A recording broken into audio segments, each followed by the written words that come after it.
whoa, whoa, whoa, whoa, whoa, whoa.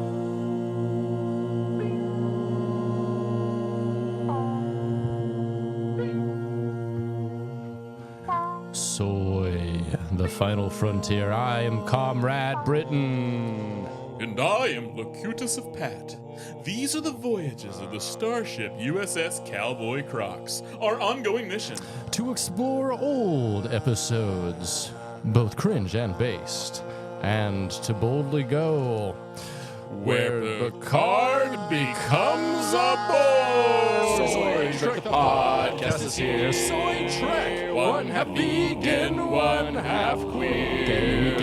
100% communist, unless we have a less leftist guest. Patrick and Britain, talking, joking, farting and shitting, all about Star Trek. Like our buttholes, this show is reg. Soy Trek the podcast is here. So listen to Soy Trek right in your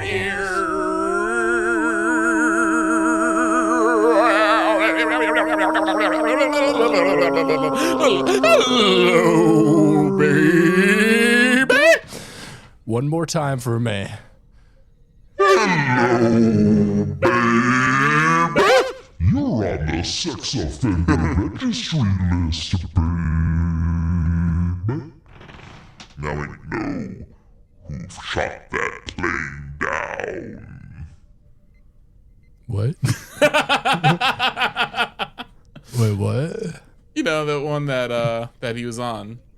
Oh yeah. Yeah. Oh, that's true. Yeah, I was thinking what? Because the plane wasn't shot down. I thought you were talking about. No, it was. I thought you were talking about Piroshkin over there in Russia or something. If you want, the official narrative is that it was a plane crash. Oh yeah. But I think someone was out. Yeah. Killed him. Famously, Don McLean changed his song "American Pie." The day the music died from the day the music was murdered. Yes. Yeah. Yeah, they didn't die. They were murdered. They were definitely murdered because United States mostly government. of what Big Bopper knew. Yeah. Yeah. Yeah. When when he picked up that phone, he was like, "Hello, baby," on the other end. Yeah. He's like, I've got some information to lead to the arrest of Hillary Clinton.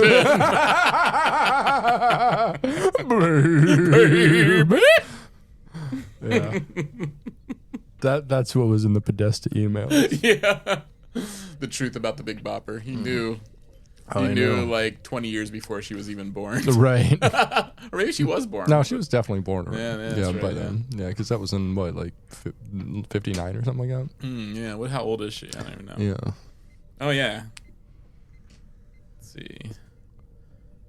Big Bopper death, or should I say, Big Bopper murder? Yeah.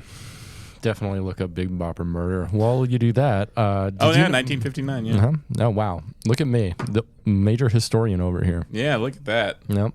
Did you guess that? No, I knew that. Oh, interesting. So we have a Patreon. Did you know that? No. It's also been around since 1959. I set it up originally as a fund to find out who murdered the Big Bopper. Oh wow! Yeah, Hillary was 12 years old. Uh huh. So that's what I'm saying. She was already up to some business. Obviously. What was she up to?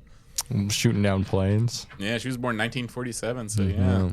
Shooting like laser pointers into the pilot's eyes. Yeah, like Hillary Clinton from the future went back and warned her about what Big Bopper was going to do. Yeah. Yeah. Mm-hmm. And then what Big and Bopper she's knew. like, time to change this history to herstory. To herstory. Yeah. But you said we have a Patreon. We do have a Patreon. It's patreon.com/dumbidiotbs. Guess what you can do there? For as little as $2 a month. Oh. $2 a month? Well, I mean, we're about to do an episode that the people voted on from Patreon. Oh, yeah. The patrons, Yeah, if you will. Any patron. For Any $2. patron for as little as $2 a month, you get all of our episodes all at once on a private feed. You get them in high quality stereo instead of fucking bullshit ass fucking mono. You want to hear what it sounds like in mono? Sure. It sounds like this in mono. Did they sound like this on the plane that Big Bopper died on? They certainly did. They were like, gee, what's that other strange craft there? It looks like it has the markings of the U.S. government. I wonder what they're doing up in the sky. Oh, look, there's a 12-year-old girl in the co-pilot seat. That's adorable. Oh, my God, what is she doing? She's got a gun. She's got a gun. She's got a very big gun. We have to tell the truth about Hillary. John Podesta. All right, that's all I got. Nice. John Podesta, he's a patron. Most people don't know that. Yeah. Isn't he also the secret father of the guy from Lincoln Park? Yeah. He came in his mom. Nice. Chester Bennington. Yeah. Yeah, that's why Chester Bennington killed himself. Yeah. It's because he found out that John Podesta blew a raw load in its mom. It wasn't about that he was his dad. He was just like, you let John Podesta go raw inside that? I hate Mom. you. Yeah. Well, I was about to say it was John Podesta that killed Chester Bennington, but yeah, I mean, that makes more sense. Right. Also, Chester Bennington, most people don't know this, but he's the Chester Cheeto as well. Oh. Well, was. Yeah. That's why we haven't seen Chester Cheetah since. Exactly. Yeah. Chester, he used his tail, made a noose. He took the cheesy way out. Yeah, got him. Hey, it's not easy being cheesy. So. That's very true. That's very true. If you have problems being cheesy, please talk to someone. Yeah. So, what else do you get for $2 a month? I don't know, a bunch of cool shit. Yeah. For $5 a month, we say thank you to people who give us $5 or more a month. Oh, a bunch nice. of people now. Oh, hells yeah. We're gonna run through them real quick. You ready? Yeah, let's run through them all. Dylan Lance, Jordan Hale, David Craning Sites, D. Gursky, Eric and South Slope, Jormore, Tim Wilkinson, Sam Mayo, Kyle Simmons, PJ Hale, Shane Sawyer, Gillian McCrary, SFC Punk, King Penumbra, Roberto Molina, 7 of 9, James Hartman, Anna Conklin, Iggy, Abigail Simpson, James Hartman again, John Simcox, Shane Williams, Electric Baphomet, Jonah Hearn, and Nick Savard. I should have done that in the old-time radio voice, the mono voice, the dog shit mono. The dog shit mono. The dog shit mono chronicles. The dog shit mono sounds like it would be the name of a song about, like, raising awareness about, like, a certain disease. Oh, yeah. It's the dog shit mono. It's a mononucleosis that you get from eating dog shit. Stop eating your dog's buttholes, please. Eating the dog shit and kissing your lady love. What if your lady love is the dog shit or the dog's butthole? Damn. I guess then you're fine.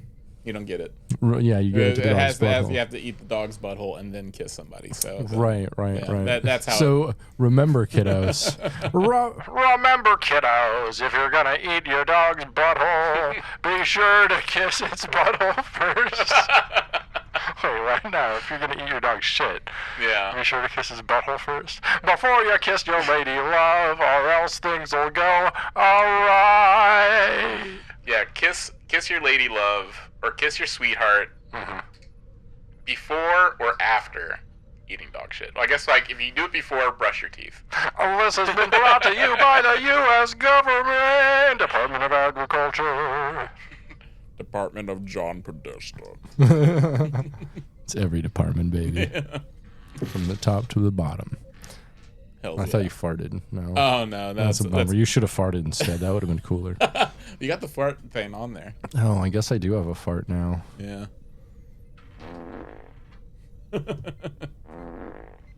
Hells yeah. I also got this one. The joy you get from that is palpable. See, this is... I bought this soundboard with the Patreon money, so... Nice. So, if you're a supporter on Patreon, like we just mentioned, thank you so much for indulging us and allowing us to buy really dumb shit that makes our lives easier. I feel with these sound effects, we should just be doing Jerky Boy style content. Yeah. Just like racist impersonations, call someone up. Be like, you stole my goat. You stole my goat. You stole my goat. And then fart noise. Other fart noise. There we go. Yeah. That's the diarrhea noise. That's the diarrhea noise. Diarrhea noise. All right, time to stop spinning the coin. Oh, sorry. On the podcast. What is this? It's been here for a while. Oh, it goes in the mic. Oh, okay. Oh, yeah, it's a little screw. Yeah, it is a little screw. Yeah. That's what I call my penis. Oh, a little screw. Because it corkscrews in like a duck's penis and won't leave. I think pigs have the corkscrew penis. I think ducks have a corkscrew penis as well. Ducks have the one that searches through a maze because duck vaginas are like maze. Yeah, it's kind of like a corkscrew. Yeah.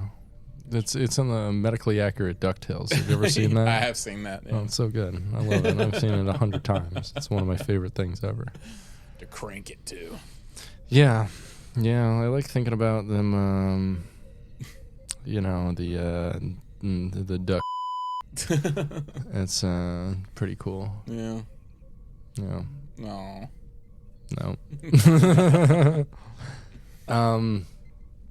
So what's new? What's new with you? What's been going on? Chilling out, maxing, relaxing, all cool. Well, good to know. That's awesome. Neat. We got a thing from a fan. Oh. Yeah. Have you opened it yet? Have you made sure there's not a dead rat in it? So there was a dead rat. I'm sorry I didn't save you any. Oh, 1 sec. You ate it all yourself. Yeah, I did. So we got this thing in the mail, this box, right? And what's in the box? What's in the box? That's what I asked when I first got this box, and it's from a patron. Oh, nice. And a Trek friend, D. Gursky. Oh, nice. D. Gursky. D. Gursky. D. Gursky. And I opened it up, and there was this red box inside that says on the front, Star Trek V: The Final Frontier. Oh my God, your favorite. Yeah, exactly. It is like legitimately, like unironically, one of my favorite Star Trek movies. I love this movie so much. And I open it up. And Cybok's ashes are inside. Yeah. Just Lawrence Luckenbell's head. But this is like a commemorative box from Star Trek V, and it's got some amazing stuff. So first off, it comes with a certificate of authenticity signed by none other than William Shatner himself. What? Yeah. Oh my God. Yeah, this is a limited edition box, limited to 1,000 of them. This is number 226. And it comes with several things. So... Wow, that is his handwriting. That is definitely his handwriting. So we got, first off, the Star Trek V hat that I already have. So I already have one of these. Oh, so hells yeah. You can have my old one if you want, because I'm going to wear this brand new one. Yeah, and that one was probably actually blessed by William Shatner. Exactly. You mean spat on. Or came on. We've also got a Star Trek V cup that is super fucking sick. Oh my God. Isn't that super fucking sick? We've got a Star Trek V shirt that is in size extra large. Oh my God. Which is your size. It is, but that has to stay sealed. Yeah, it kind of does. I mean, does it? For what? Yeah, I mean, it might be, I don't know. It might be worth something. Who knows? But at the same time, this is something someone gave us. So, like, hells yeah. I feel like compelled to, like, use it. Yeah. Oh, that's true. We've also got this awesome fucking pin. Check that out. Don't keep that. It's my pin. Oh, I know. Oh my God. So is this like something? Was this given out to people who like? Because it's promotion material. So when the movie first came out, was it only given to certain select kinds of people? Yeah, white people. Well, I mean, like anyone that's involved with the with in the movie industry. Was it like sort of like, was it only given I don't really know the story behind it. Here, let's read the The commemorative gift pack contains the commemorative pack is available only through Paramount Pictures and is one of a limited edition of 1,000. I am pleased to guarantee its authenticity. So I don't know. Couldn't tell you. But then comes what I think is the most amazing thing in here. The coup de grace. The coup de grace. Oh my god! It is a Transflex. That's what it's called. It's a giant sticker. Yeah, that's a huge sticker. It's like, enormous. It's probably like the size of 2 bumper stickers stacked on top of each other. It's about maybe 4.5 by 14, 15. Yeah, that's a big giant sticker. Fucking bumper sticker. Yeah. Yeah. So I'm still trying to figure out what to do with this because it fucking rules. Yeah. I might just put it on my car and be the Star Trek 5 guy. Yeah. Always be wearing like the Star Trek 5 hat. Yeah. Drinking from the Star Trek 5 hat. I mean, a cup. no, I'm always drinking from the hat. Give me my hat. I am thirsty. Give me my hat. I must drink. Yeah, but this is like the coolest shit ever, especially as like personally, as someone who is like, I have gone on public record defending Star Trek V. You have. Saying it is one of my favorite Star Treks and saying it is perhaps the most fun of the Star Trek films. You are the Star Trek V defender. I certainly am. And so like someone sending me that like really fucking tickles me. So thank you so much, Degursky. Yeah, Degursky, you're a real one. Yeah, you're a real hero to us all. Yeah. So yeah. Patreon. We got through that. Yeah. Where are we now? Do we even have a show anymore? I guess we do. What are we getting into this week? Best of Both Worlds, Part 1. Part 1, indeed. So we, as voted on by patrons, we are reviewing Star Trek: The Next Generation, Season 3, Episode 26, the season finale, The Best of Both Worlds, Part 1. Yeah. This one first aired on June 18th, 1990.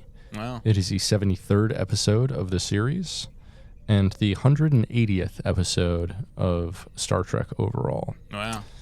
This one was written by Michael Piller, who, legend in the Star Trek scene. He was the executive producer of TNG, as well as the co-creator of DS9 and Voyager. Yeah. Oddly enough, this is one of his few writing credits in Star Trek. Mostly he was just more of a behind-the-scenes guy. But he was kind of like on his way out of Star Trek TNG, he thought, at this point, writing this episode. And he was like, this is going to be like the last gift I give Star Trek. But then he decided to stay on. And it's funny to make it a Part 1 part as his final. Right. Exactly. It's like someone else will finish it. I don't care. And then this one was directed by a guy named Clifford John Bowl. Oh, so the big red dog. Yeah, a big red dog, big red director's chair. He just barked orders at people. Got him. I got him. Everybody. Bark, but it's yes, barked orders. But since barked orders. Barked orders. Yeah.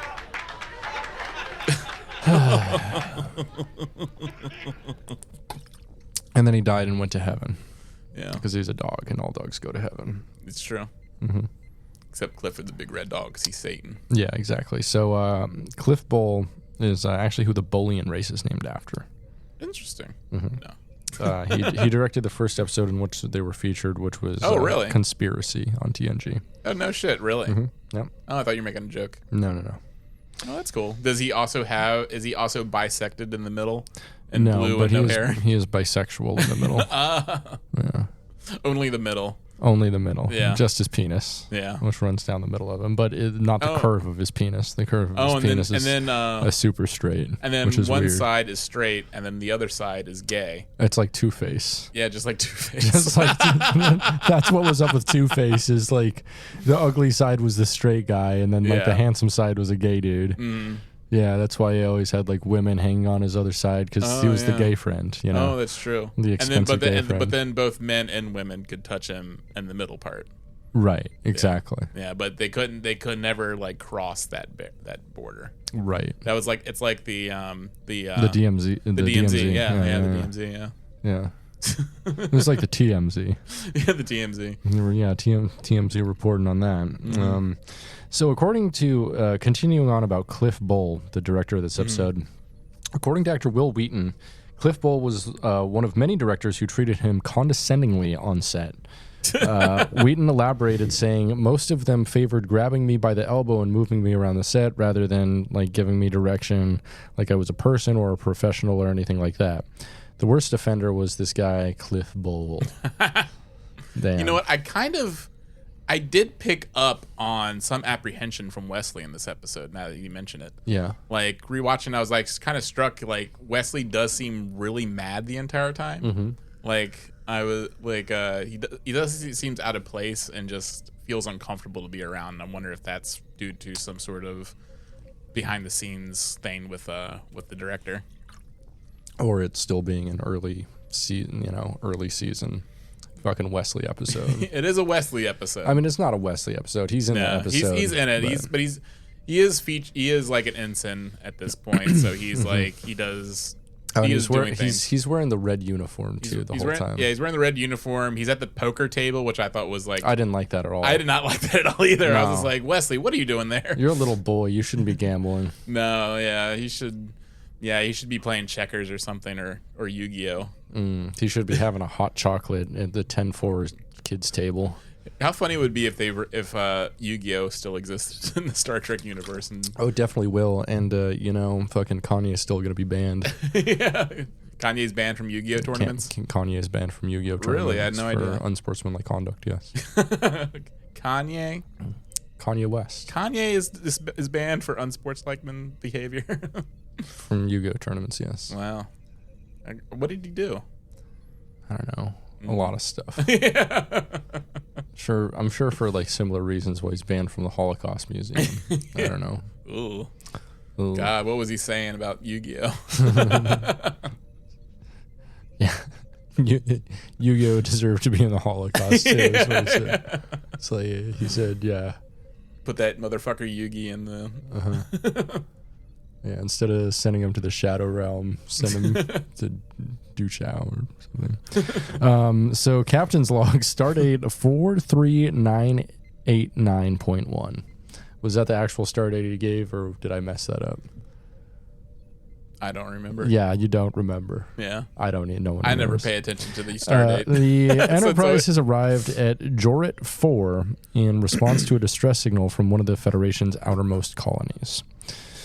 So Riker, Worf, and O'Brien confer in the transporter room, and there have been no communications in 12 hours, nor any sign of life on the colony. The away team, with Riker, Worf, Geordi, and Data, beam down. But there's nothing there, and no town where it should be. The away team looks over the giant crater where the town once was. Oh my God. Yeah, they got fucking wrecked. Yeah. I don't like the part where Riker's like, are you sure we're in the right place, O'Brien? I don't like him talking back to O'Brien that way. Yeah, O'Brien's the transporter chief. He's the chief. He knows what the fuck's going on. Yeah, and this is before DS9, where O'Brien really is revealed to be a genius level engineer. Mm-hmm. But it's kind of just sad, he was toiling for so long in the transporter room, right? Taking orders from like Riker and like being questioned about his job, acting like he wasn't doing his job. Like, right. I mean, I wish he would have had some sass here and been like, yeah, that's right, fuckboy. I could do this job 15 pints under. I can transport your dick off you. Yeah, and send it into the motherfucking sun. I have. I've been giving you a smaller dick every time you transport it back. And Riker's like, so that's what's been happening. He's like, I'm just kidding. I haven't been doing that. You're just insecure. Fuck you, Riker. I transport a layer of skin off it every single time you go through. That's why it's so raw. Oh, God. Ooh, that makes a lot of sense. So, opening credits at 1 minute and 25 seconds here. Yeah. Very quick. Very quick. Very quick. Captain's Log, Stardate 43992.6. Admiral Hansen and Lieutenant Commander Shelby of Starfleet Tactical have arrived to review the disappearance of New Providence Colony. No sign remains of the 900 inhabitants. You ever been to Providence? No, not yet. It's a pretty cool city. Yeah, I like Providence. Yeah. pretty much everywhere else around there sucks. Yeah. Boston sucks. Yeah. Never been. I've been to New Haven, Connecticut. New Haven is fine. Yeah, it's where the great evil is, Yale University. And Skull and Bone Society. Skull and Bones. That's where they pump out them bushes. That's where they get them bushes from. There was a really good 24-hour market, though. It was really nice. Got some really good food there. Yeah. At like 2 in the morning. Yeah. Cool. By that, do you mean a gas station? Yes. 24-hour market. Yeah. Nice way to... But it was nice inside. Very nice. Mm-hmm. Yeah. Yeah. They had some good selection. Sir, this is a 7-Eleven. 24-hour market. Do you give me a finest selection of wares? It was like a boutique 7-Eleven. It was a step above a 7-Eleven. Oh, so a 712. It's 712. It was 712. I was part of the 712 movement. That's also, Glenn Beck had 912. Right. Live the way, or fucking they have the 700 clubs. You got a dozen more. Yeah. It's the 700 plus the 12 disciples. You feel me? 712. Get with it. I feel you. Get with the movement. Jesus is coming back. Yeah, just like how we wanted everyone to feel like they did the day after 9/11. Yep. I want to feel like the way I did after 7-Eleven. I don't know. What, indigestion? Indigestion. Yeah. Jesus is coming back, baby. Admiral Hansen, who's played by none other than George Murdoch. Mm-hmm. Do you recognize him? Now, what's he from? He was from Star Trek V. He plays God. Oh my God! Exactly. Wow, My it's all coming back to Star Trek V. Yeah, absolutely. So, yeah, he kind of looks like Ernest Borgnine. A little bit, yeah. He's got a pretty rough face. Yeah, it looks like a catcher's mitt. Yeah, he looks like he's a rough old man who looks like he's seen some shit. Yeah, he probably strangled a few Nazis or something. Yeah, or he just like looked in the mirror and he's like, "Ugh, I'm ugly." Oh God! Fuck! Holy shit! I'm an ugly motherfucker. God, someone just compared me to Ernest Borgnine. Fuck! He's an ugly piece of shit. Now come, Sonic roll. Dag nabbit, dud gummit, fuck. Dag nabbit. So God from Star Trek V is here.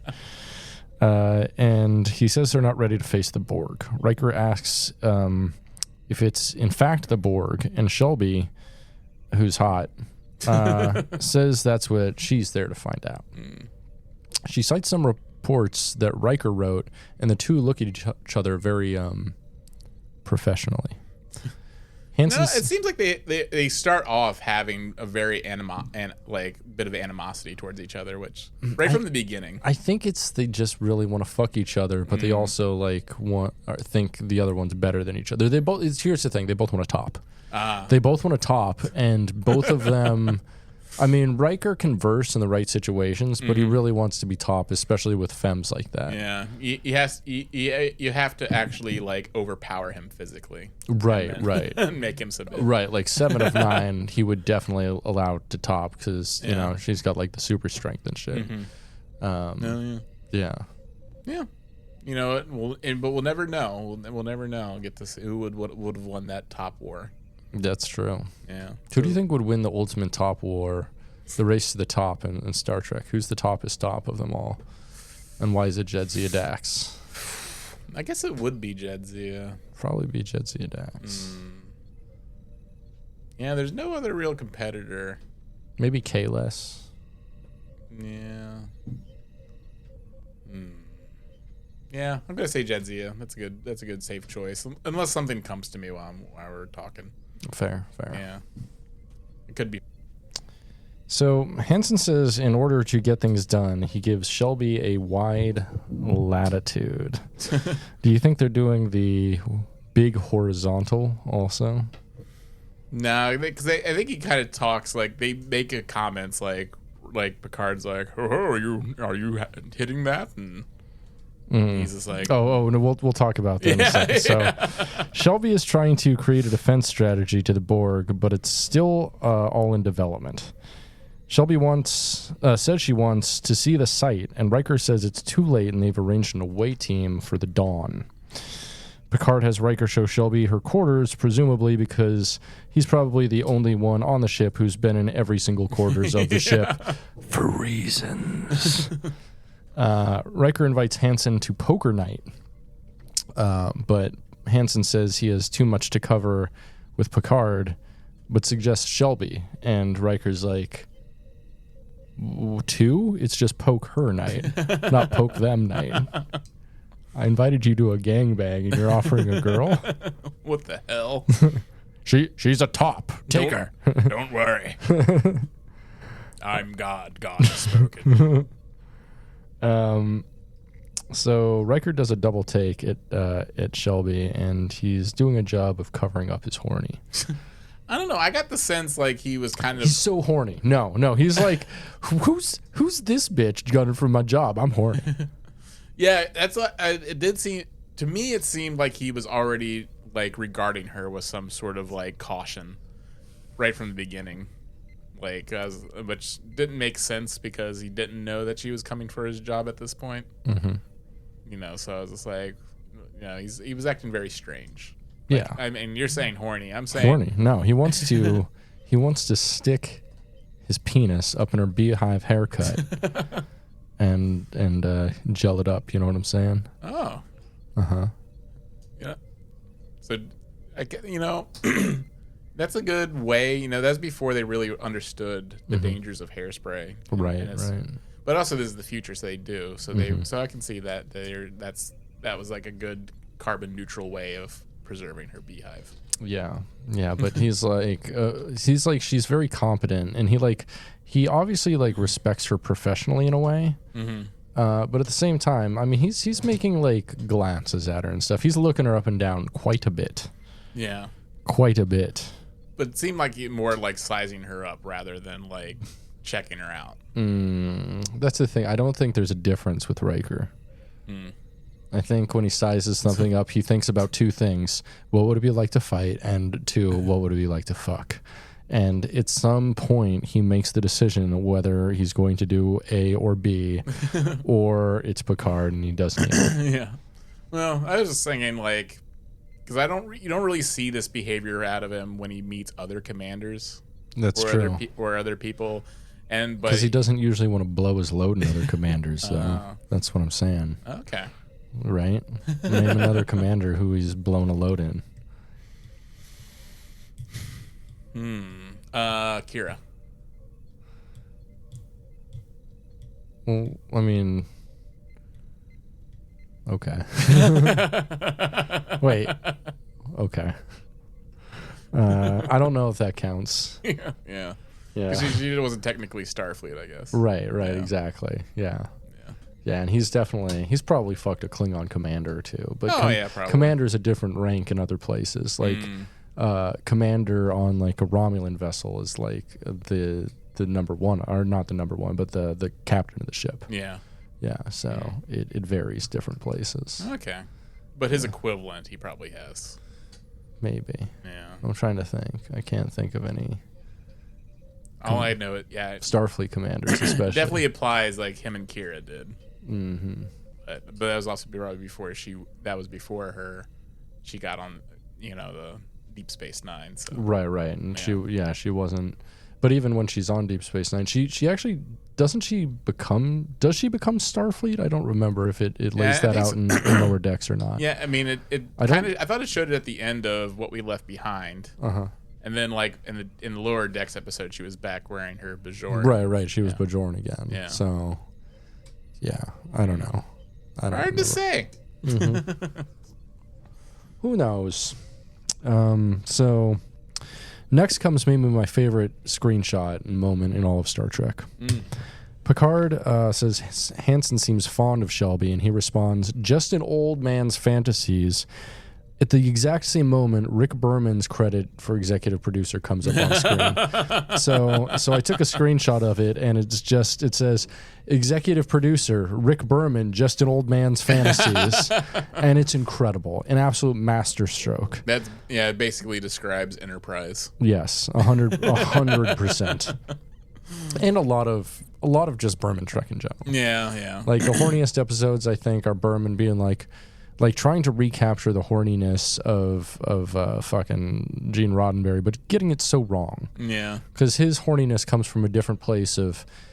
See, Gene's place of horniness came of wanting to have sex, but actually being able to get it.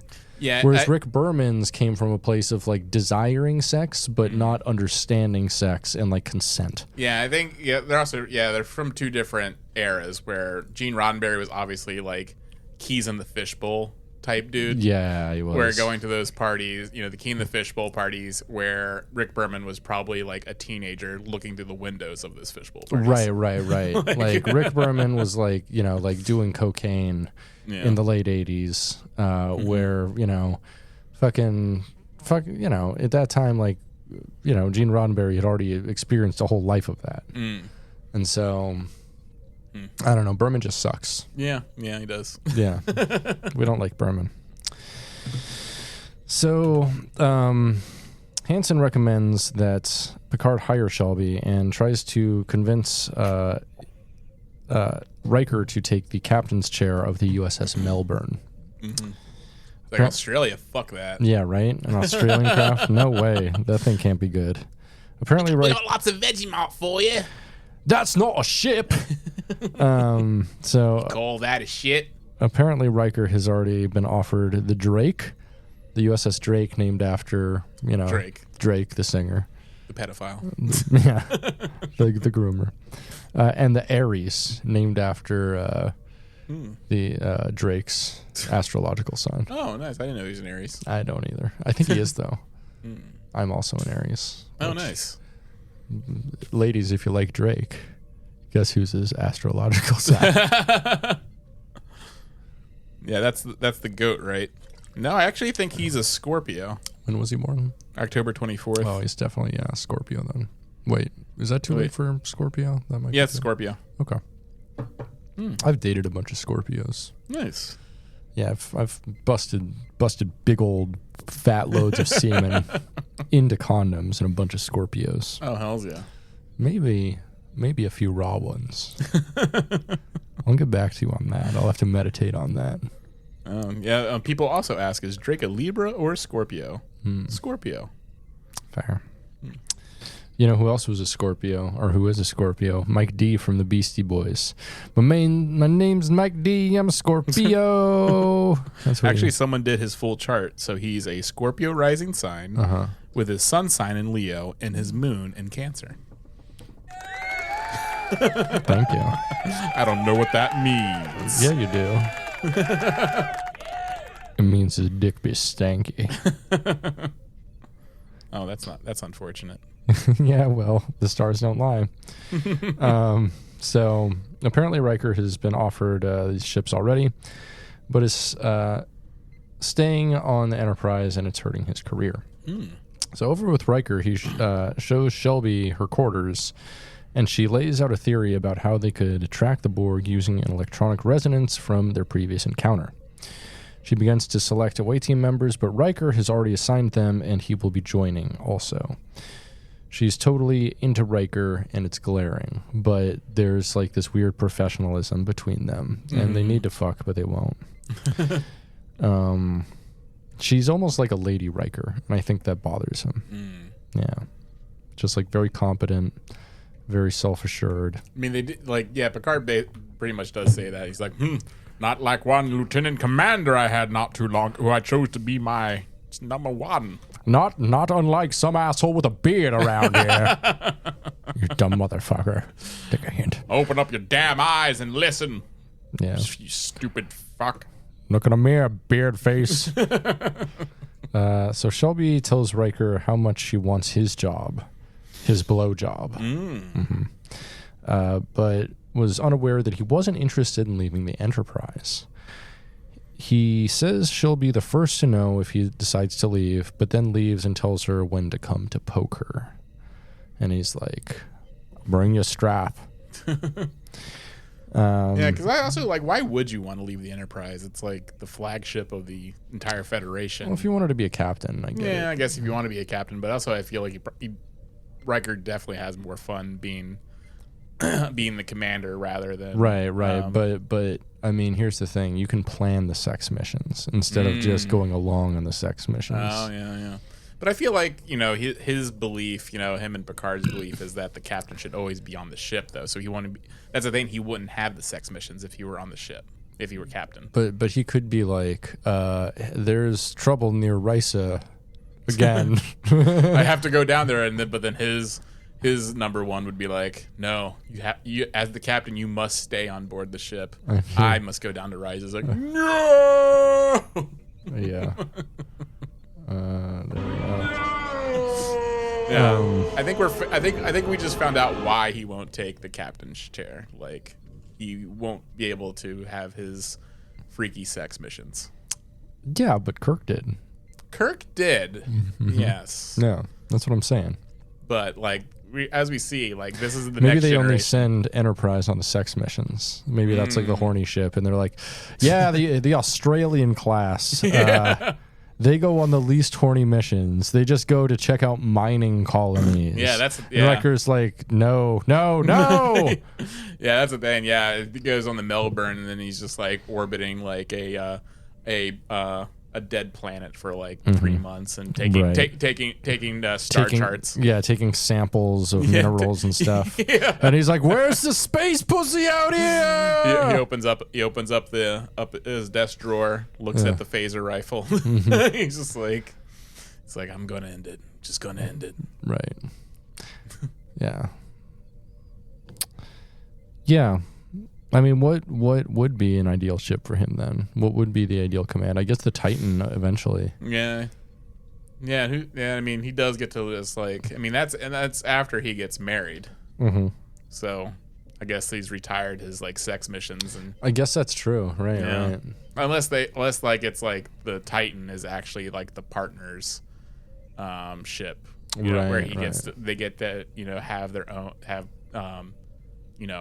sort of like couples type sex missions rather than like individual ones.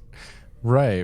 Because I mean, especially like having a half Betazoid would be great for group sex. Let's be honest. Or the fishbowl parties. Yeah. Exactly. If you could have someone who could read vibes, like that'd be perfect. Like the Titan meets up at other planets, and they're like, all right, which fishbowl? Where's the fishbowl party? Yeah. We love a vibes-based star mission for sex. So next morning at dawn, Riker steps into the transporter room and is told by O'Brien that Shelby and Data already beamed down to the colony about an hour ago. Geordi and Riker beam down, and Riker chews her the fuck out. And not in the way you think. He ain't chewing on that pusher.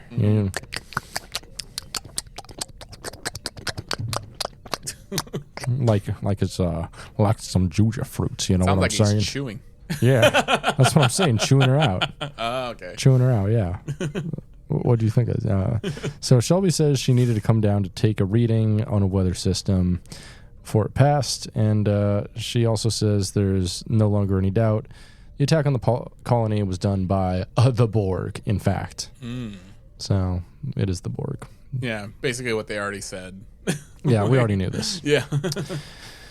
So next we get a captain's log, stardate 4399. Also, 3.5. Also, there was the part though where, like, again, Data misses a very obvious turn of phrase, which I feel like if he did have so much knowledge in his data banks, like he would know, he would have probably read a book or known of a book that has the term "the early bird catches the worm." Right. And he was just like, my calculations show there's no sort of like no birds or worms here, and and he's like, God damn it, Data. A bird is a girl, a worm is a penis. Yeah. Let me tell you about the worms and the birds. The girls who get to the club first suck the biggest dicks. That's all I'm saying. And Data's like, what? Let me explain the worms and the birds to you. The worms and the worm. When a woman goes to a glory hole, or a man, anyone can go to a glory hole. Yeah, it doesn't matter what's behind the hole, just that it's a wet mouth. You know what I'm saying? Yeah, I mean, I think that's basically the philosophy for it. What? I'm just telling the truth over here, all right? When you go to a glory hole, it doesn't matter who's on the other side. You just want something with skills, you know what I'm saying? Someone with skills. Or something. It can be a machine of sorts. Right? Yeah, possibly Data after hearing about the worms and the birds. Right. Oh, Yeah. I bet Data would maybe no. No. No. Okay. So Unless he had to collect a bunch of samples for Beverly Crusher or something. right. It's like I need to take the crew's sperm counts. Yeah, it's just pour them in my collection receptacle, and he just bends over and opens up his asshole. His body instantly catalogs them.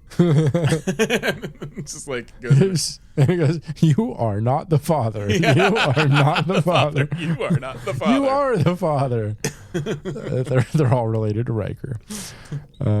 So, Captain's log again. With confirmation of the Borg's presence in Federation space, Admiral Hansen has returned to Starbase Base 324 to discuss strategy with Starfleet Command. Lieutenant Commander Shelby remains on board to continue tactical preparations. Next, Riker tells Picard about efforts on the ship in preparation of a Borg invasion, and Picard asks for his opinion on Shelby.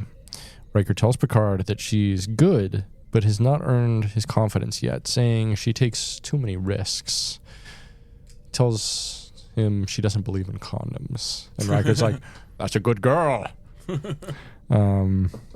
So Picard says a younger Riker had those qualities, such as not wearing a condom. And then has such an amazing line where he says, "Will, what the hell are you still doing here?"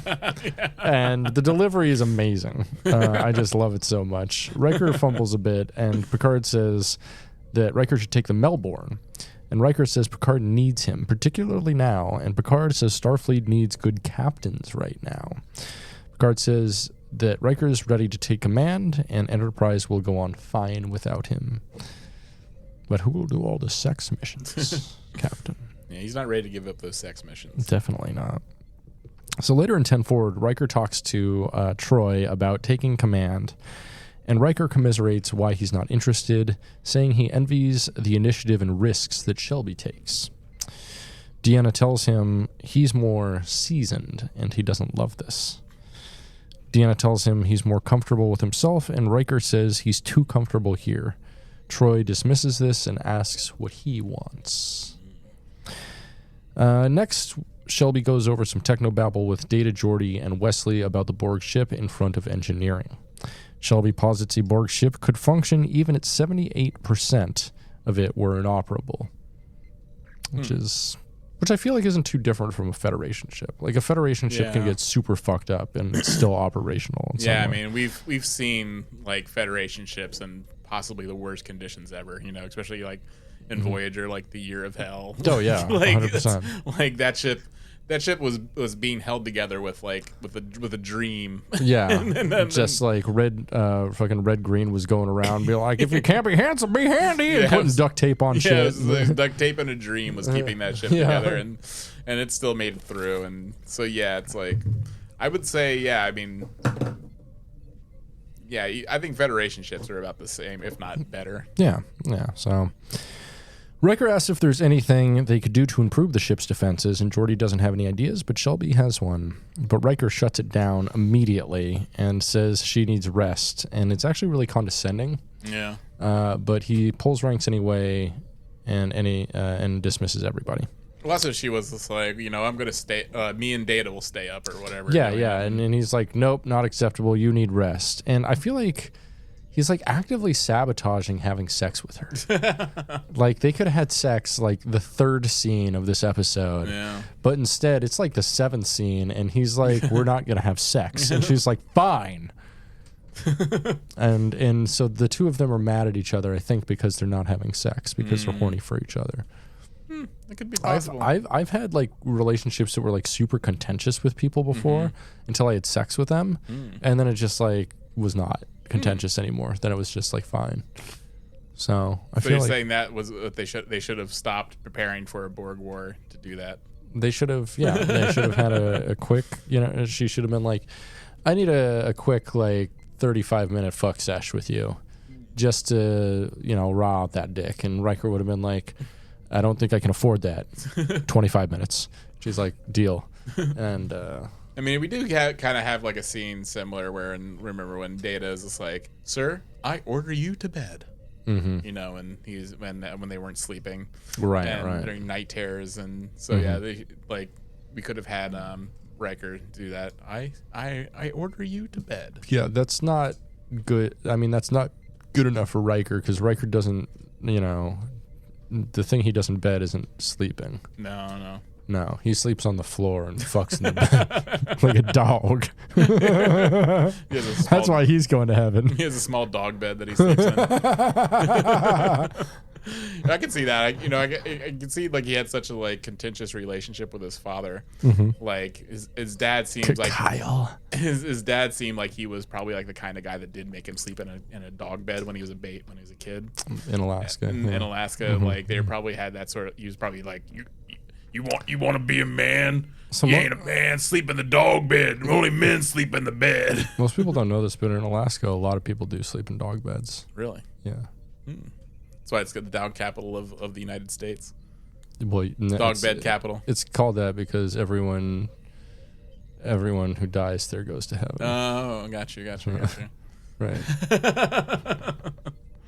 So it's an Alaskan tradition to sleep in the dog bed. That's why both of my grandparents had to move down here before dying. They're going to hell. They're already there, my friend. They're already there.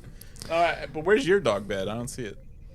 I don't live in Alaska anymore. Oh, that's true. So you get to sleep in a normal bed. Right. You get to sleep in the human bed. Yeah, I do. I get to sleep in a human bed again tonight. I should say that with like my hookups is just bring them over and be like, do you want to fuck on the human bed tonight? or with zero context, then pull like a dog bed from under your bed and curl up in it. Like, or we doing the woof woof. Sorry, I sleep here. You can still be in the bed, but I'm not allowed. Master says no. My dad says I can't. Be like, I'm going to leave. Daddy said never touch the big boy bed. Daddy said I can't. So the next day in the observation lounge, the senior staff watches Admiral Hansen remotely informing them that the USS Lalo recently went missing, so Enterprise goes to investigate. Hansen tells Picard they're getting backup, but it's 6 days away. Picard asks Geordi about Enterprise's combat readiness, and it's not looking great. This again, like how spaced apart the Federation is. Yeah, like how nothing far, is close. How deep are they in space that that the closest help is 6 days away, and there's no other like any closer ships from even like Federation planets that can assist, like, you know. No. I mean, so the Enterprise is known as, like, because it's the flagship, it's kind of the ship that goes farthest into a new territory. And so I figure they're probably going farther into Beta Quadrant at this point, because that's where they spend most of the first few seasons, is like going through Alpha and Beta. So I don't know. Who knows?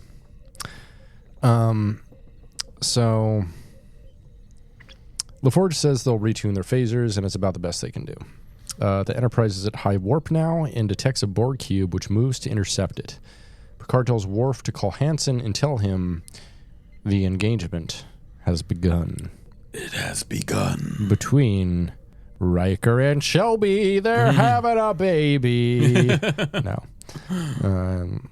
She made him wear a condom, much to his chagrin.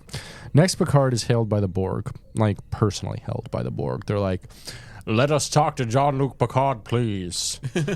Is he? No, you go first. Can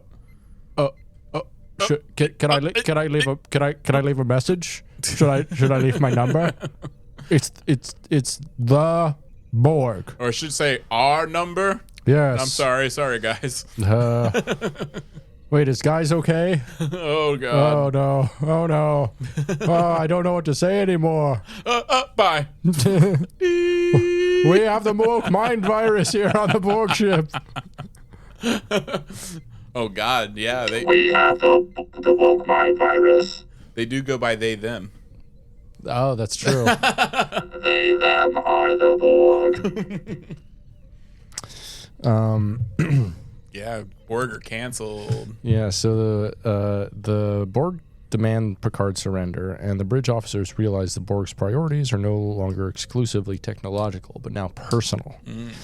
Picard refuses the Borg and tells them to withdraw out of his ass.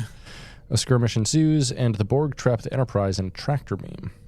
Enterprise's phasers don't even work now.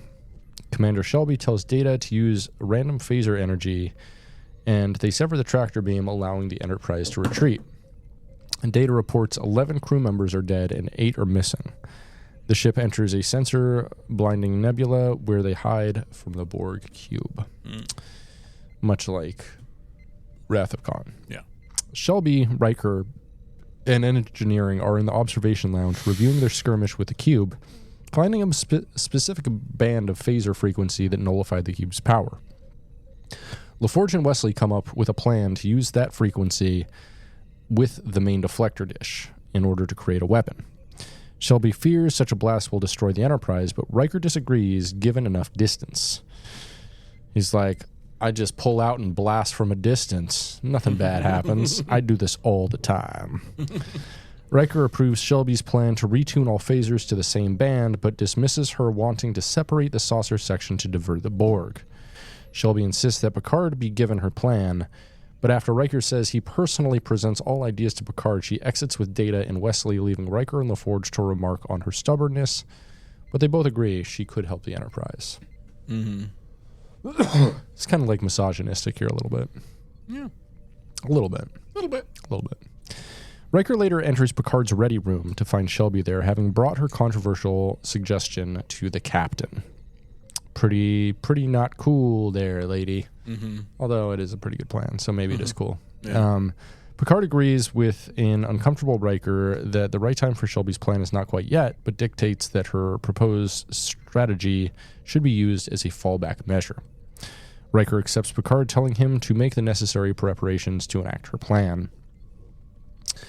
Next, Riker and Shelby board a turbo lift, but Riker immediately stalls their journey to the battle bridge on Deck 8. He chews her out, once again, not that pushy, and angrily warns Shelby not to bypass his authority again. After he grants her permission to speak freely, she bluntly states that Riker is in her way. And he's like, what you gonna do about it? And she's like, I like a brat, and they fuck right there in the turbo lift. Or they should have had like the amok time fight. Where everyone has sex on the ship? No, just like dun dun dun dun dun dun dun dun dun dun. No, we already got that on another thing we watched. Yeah. Yeah. Oh yeah, we did. Yeah, but we I did. mean, you can tell they want to fight though. And by that other thing we watched, I mean 1994's The Cable Guy. The Cable Guy. I do love that movie. Me too. It's pretty good.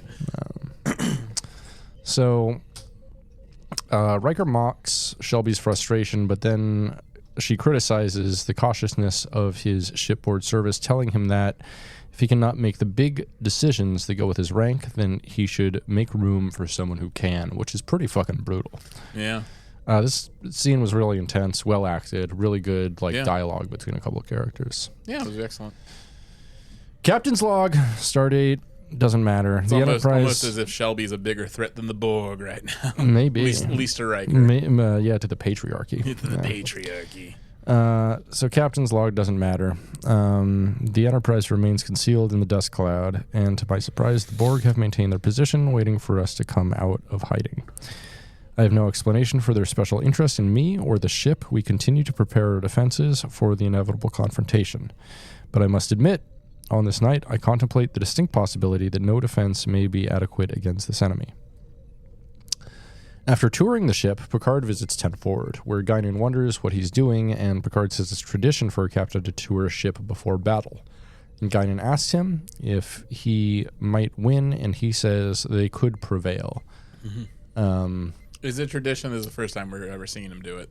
Well, I mean, they're not usually going into battle or know when they're going Yeah. into battle, so Yeah. I think this is maybe the first time. We don't know. Yeah. But also, yeah, the first time we know he's actually going into battle. Yeah, and the first time Guinan's ever seen him do it. Right.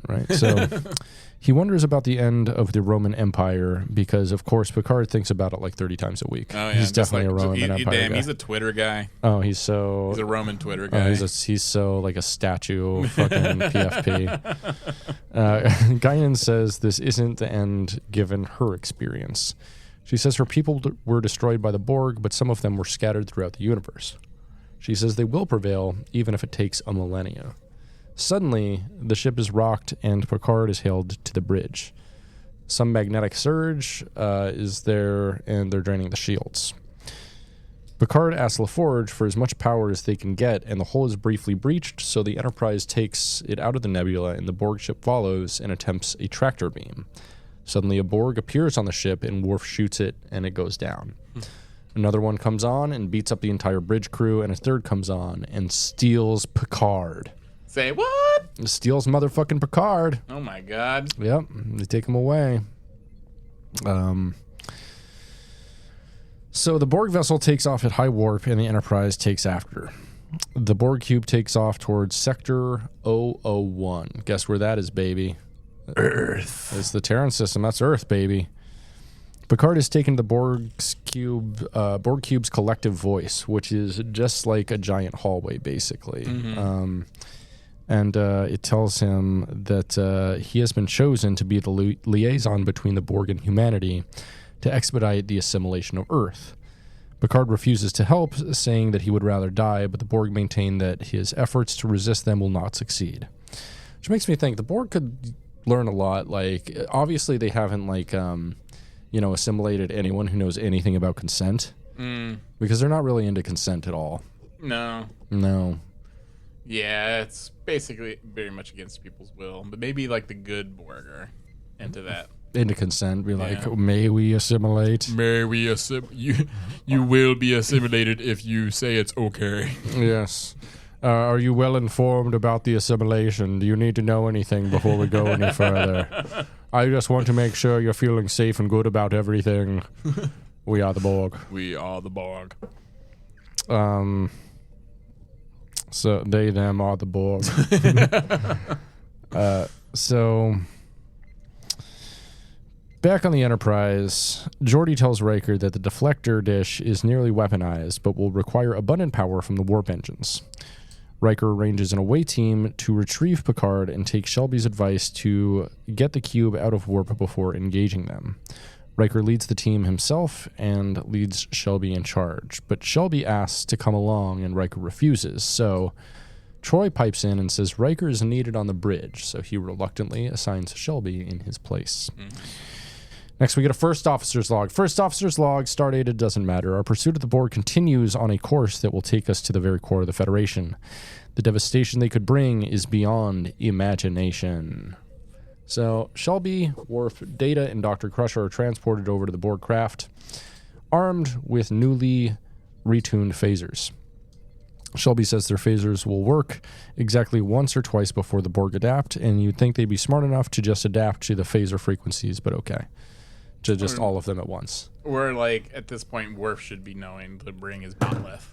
Right, Like, exactly. It's like, okay, well, they can deflect, like, phaser weapons, but they can't deflect physical combat, like swords and shit. Like, Right. So, why not they just have swords? And then, like, it doesn't seem Because like... they needed to save that joke for Picard Season 3. Yeah, but also it's like, they don't... After dealing with the Borg, like, for years... They never seem to equip Starfleet officers with any sort of edged weapons or any sort of like physical weapon to combat the Borg and in an emergency. They always seem to rely on phasers, which can be adapted to and then rendered obsolete. And they're going into like the heart, and they're usually going to the heart of the Borg ship where it's the most dangerous. Right. And still not bringing swords. You figure that they'd like figure out something to like combat the nanites, because the Borg nanites are like the big thing that they have to combat. Yeah, like wear some sort of armor. They don't have any sort of like armor that they wear. Like they don't adapt. They don't even try to adapt any sort of armor. They just always go in with their pajamas. Yeah, they do. Yeah, like, they're like, yeah, we got this onesie here. That's our armor. Yeah. That's our armor against these things with fucking tendrils that shoot fucking robots out of them into your skin. Yeah. Like what? What? Yeah. And so you're wearing the fucking like rayon onesie? Sure. All right. Okay, sure. Yeah, a thing that's like paper thin can just easily get, and also doesn't protect your neck or hands or face really. Just like you can just get tubed wherever. Yep. Getting the big tube. Getting that big old tube. Getting tubed down at the boathouse. So Data notes the Borg mostly ignore you if you're not seen as a threat. Shelby says that may change should they interfere with the plans. And really, also that just means they won't engage with you until you become significant to the plot. Right, exactly. Like until the plot says you can. So Picard is non-detectable, and the Borg seem passive with the crew around. Dr. Crusher notes the Borg link-ups and how they could be sabotaged. Worf detects Picard's comm badge, but Picard does not respond, so the team heads towards it. In Enterprise's ready room, Riker urges Admiral Hansen to prioritize Earth's protection and defense, but Hansen says the fleet will all meet at Wolf 359 to make a stand together. Dun dun dun. Dun dun dun dun dun dun dun dun dun dun dun dun. Riker notifies Hansen of what's happening with Enterprise and implies that they haven't found Picard yet. Over on the Borg cube, the away team finds Picard's uniform and comm badge together in a Borg drawer. Shelby tells Riker... I like how they just keep this. Does that mean they have every single person's, whatever they were assimilated in, they just have like a drawer with their shit in it? Yeah, that's correct. They're all like IKEA drawers, and the design is called Borg. Yeah, just like stuff they'll never need. They just like keep it and just like do nothing with it forever. Yeah, they're like, just in case, we're going to keep all your mementos. We'll keep your clothes, not instantly incinerate them. Yeah. Or if they have replicator technology, they could just put it into their replicator and but it's like, why would you keep like people's only connection they have left to like their history and humanity? Yeah. That's super weird. Also, it doesn't like they would have zero need for it. Unless they're like, we need to study your uniform. How does this onesie technology work? We don't understand. It's so thin and has no protection at all. Are you telling me this is a blanket with sleeves? You call it a snuggie? We could become more powerful than anything with this. And take over the galaxy. It's actually the secret weapon. They introduced the Snuggie to the Borg. They just like everyone loves them so much. They just stay on the Borg, just end up staying on the couch and just like relaxing. Just never. Have you heard of this Netflix and chill? My God, this thing called Uber Eats. we never have to leave the house, wear Snuggies, and eat delivery. Hell yeah. We love to see it. Yeah. That's how the Borg are defeated. Yeah. Become lazy. Yeah. They just live on the apps, brother. Live on the apps. Living on the apps. Oh, I like that.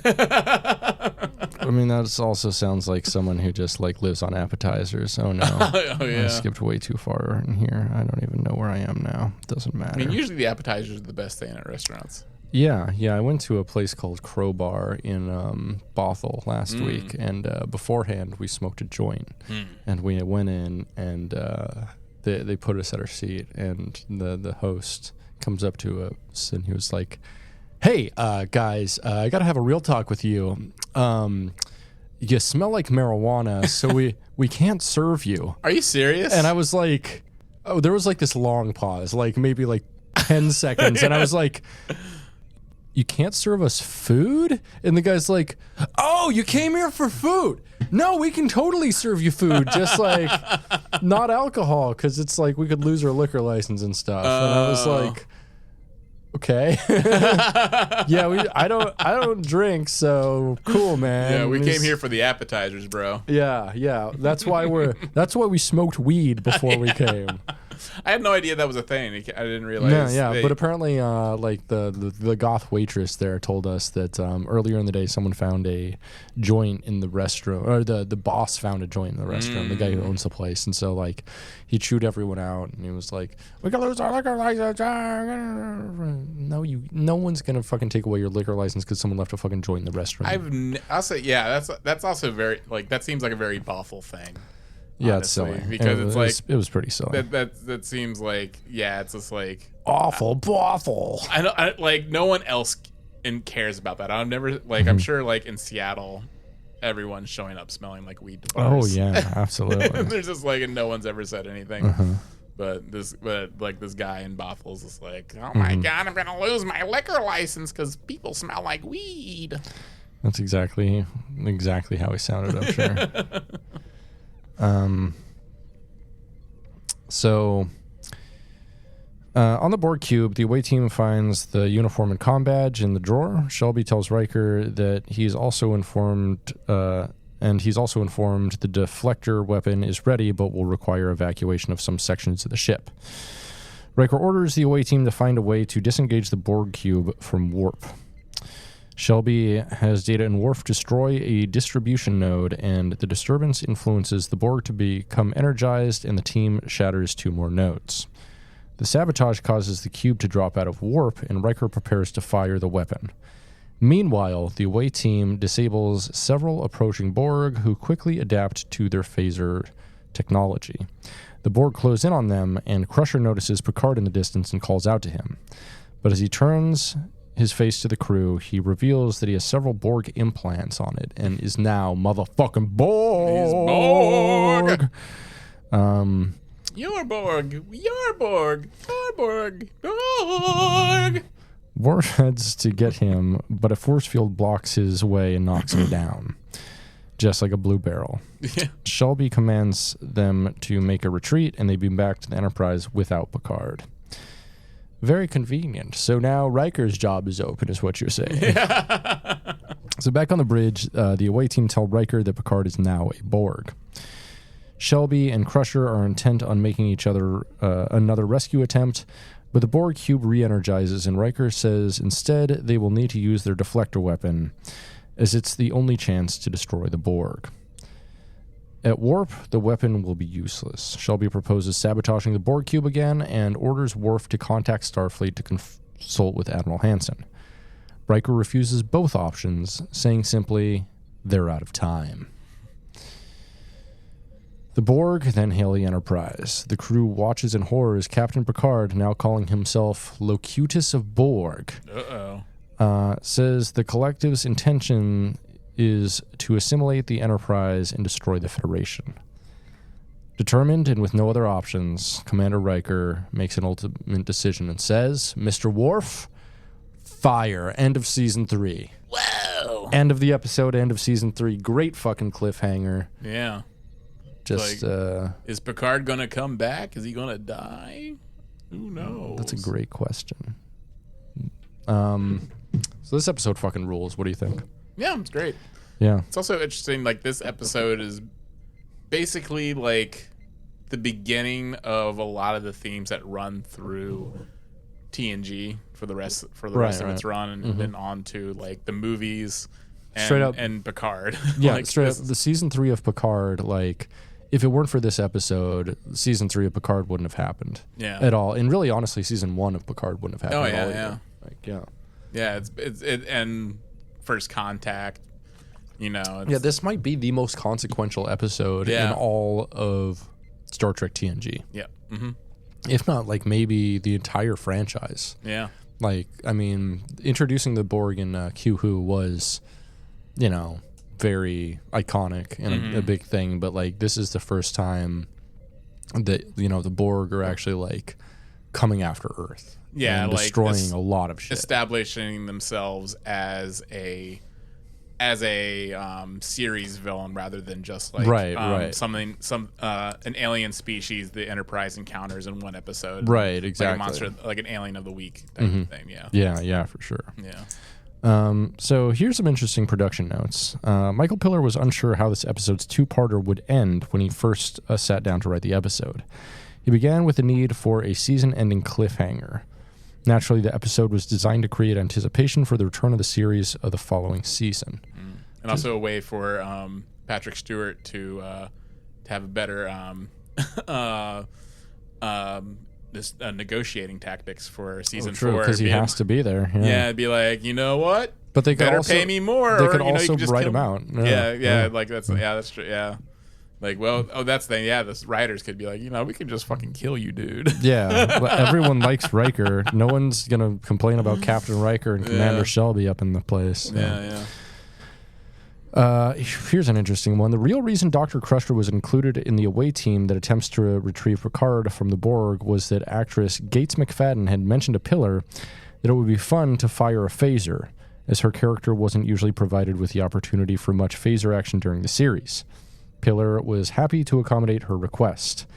As the episode's text commentary notes, even though it makes logical sense for a medical officer to go on such a mission, the situation raises the question of why it was necessary for the chief medical officer to risk her life by partaking in such a dangerous mission. Yeah. Just before the away team was beamed to the Borg ship, Shelby is even specifically reminded by Riker not to take any unnecessary risks. Very good point. Yeah, they could have sent Nurse Agawa or something. Right. Or Seelar. Dr. Seelar, who we saw for one episode. You know, they could send them and instead of the chief medical officer. Bring back Pulaski. Hey, you go. No one likes you. So in an early draft of the story, Picard and Data were combined as one Borg unit. Oh, geez. Michael Piller recalled, someone said, why should they do this? And we didn't have a good answer, so we dropped the idea.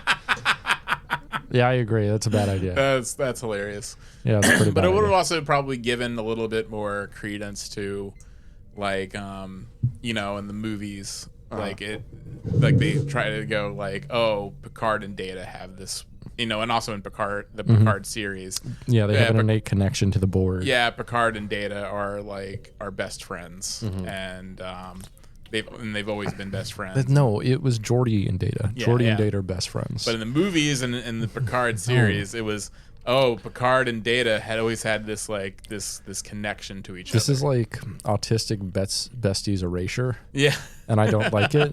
Like, but I'm just saying, like, yeah, it would have made sense if maybe they had been connected at some point. That could have opened like by the penis. Yes. Like they have to dock with each other. Like, yeah, it's like a Chinese finger trap. Right, but made out of foreskin. But made out of Borg technology. So. All right, man. You ever eat you a Chinese finger trap but made out of foreskin? You ever chew on something like that, like a piece of bubble gum? You know what I'm saying? But like, if they had been connected into a single being, like that could have like established some sort of like relationship with each other. That would have made more sense in regard to like how the movies and Picard and the Picard series portrays them. It could have made it like super gay, like especially if Picard like longed to return to that state, and he was just like, "Stop the turbo lift, Mr. Data. I want to be inside of you again."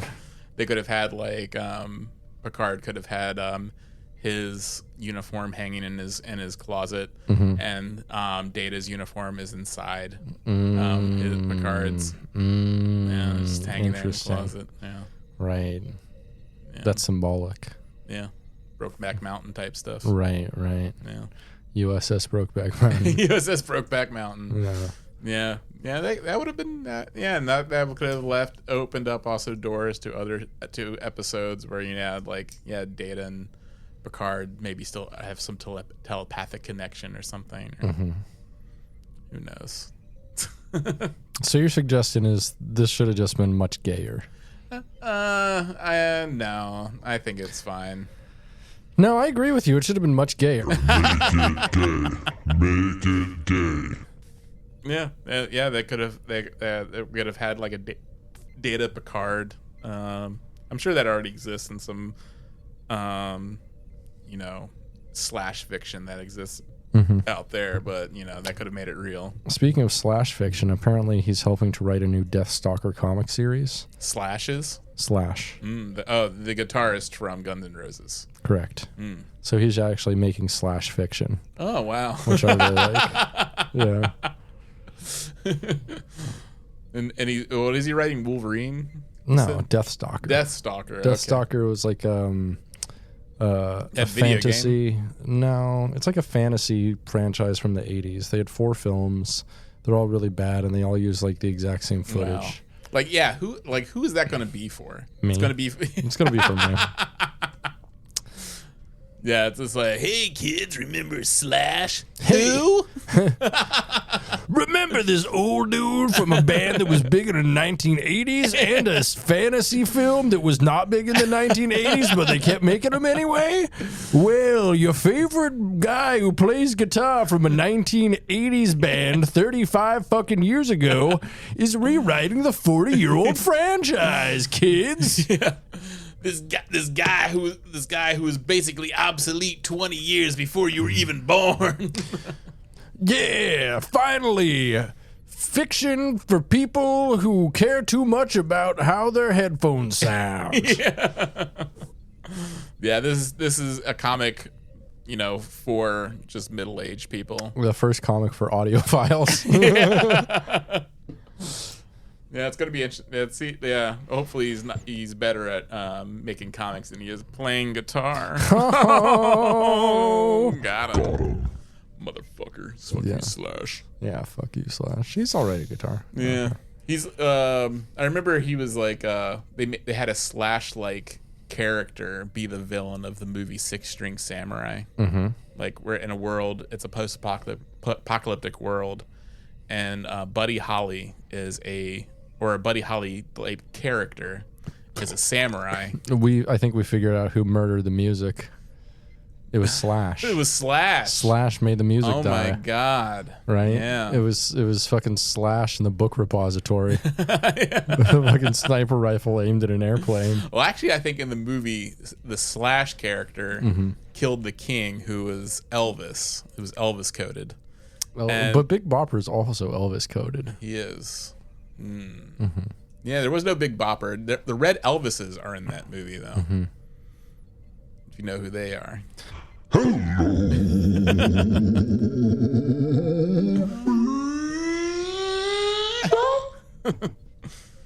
It's a pretty bad movie, I think. The concept was good. It has a very annoying child character that. Most child characters are annoying. Yeah, the child character Like the took away. boy. It should have just The been. boy is annoying. It should have just been the concept of Buddy Holly being a samurai. That's all you need. Pretty sick. Oops, that's pretty sick. Yeah. That's pretty much all you need, isn't it? Mm-hmm. Well, that's probably a good place for us to leave it on this episode. Yeah, because I guess we're going to be doing the second part of Best of Both Worlds. I guess next. we are. Yeah, if you want to. Yeah.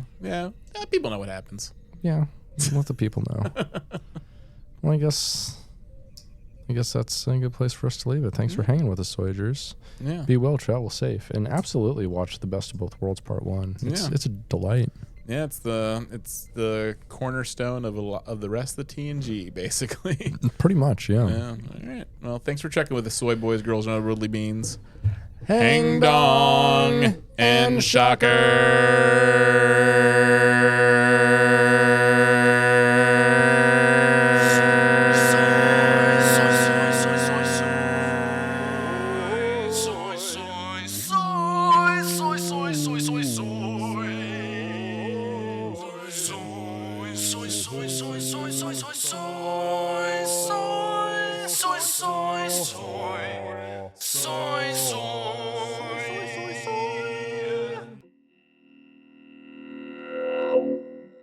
We are the Borg.